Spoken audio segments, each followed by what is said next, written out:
1 p.m. Pakistan Standard Time. Assalamu alaikum. This is Radio Pakistan. The news read by Asma Hafiz. First, the headlines.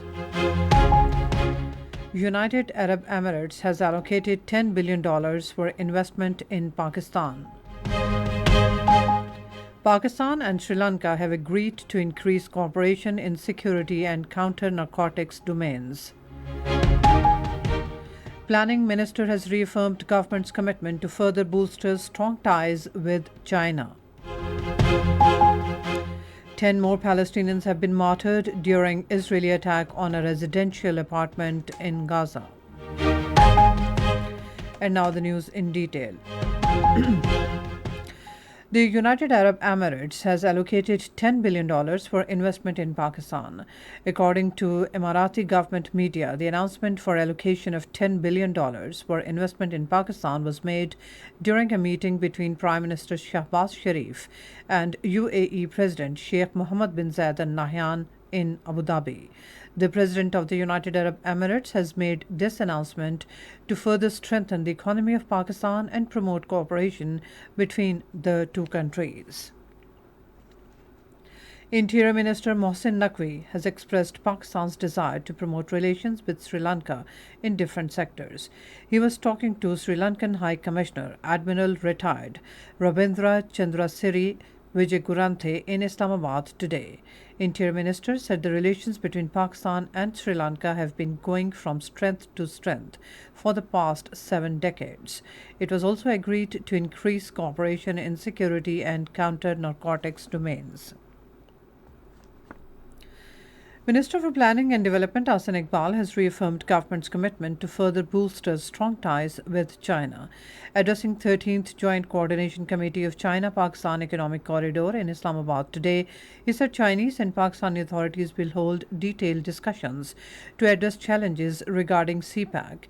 He said work is underway in different sectors including economy, energy, education and environment during the second phase of CPEC. At the United Nations, Pakistan has affirmed its steadfast support of the OIC for Bosnia and Herzegovina's unity, sovereignty, and territorial integrity. In a statement, Pakistan's permanent representative to the United Nations, Ambassador Munir Akram, emphasized the importance of upholding international borders and fostering Bosnia's multi-ethnic and multicultural identity. He urged the United Nations to remain vigilant in preventing future genocides like those in Srebrenica and Rwanda. At least 10 more Palestinians have been martyred in latest Israeli attack on a residential apartment in the main Gaza city. Meanwhile, 91 Palestinians have been martyred and over 200 injured in Israeli attacks in besieged Gaza during the last 24 hours. Over 35,800 people have been martyred and more than 80,000 wounded in Israeli attacks on Gaza since October 7. The International Court of Justice is set to deliver a ruling today on South Africa's request to order a halt to Israel's offensive on Rafah. The ICJ had previously issued provisional measures in January directing Israel to take steps to alleviate humanitarian suffering in Gaza.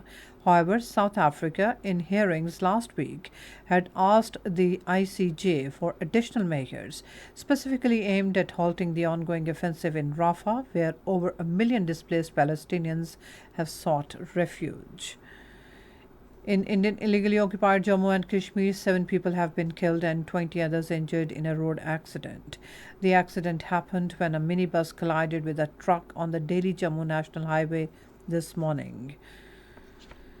In India's 6th phase of voting for Lok Sabha elections will be held tomorrow in 58 constituencies across 6 states and 2 union territories.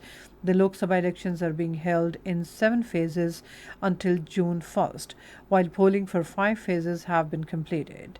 The vote counting is scheduled for June 4. And now cricket. The second T20 of the four-match series between Pakistan and England will be played in Birmingham tomorrow.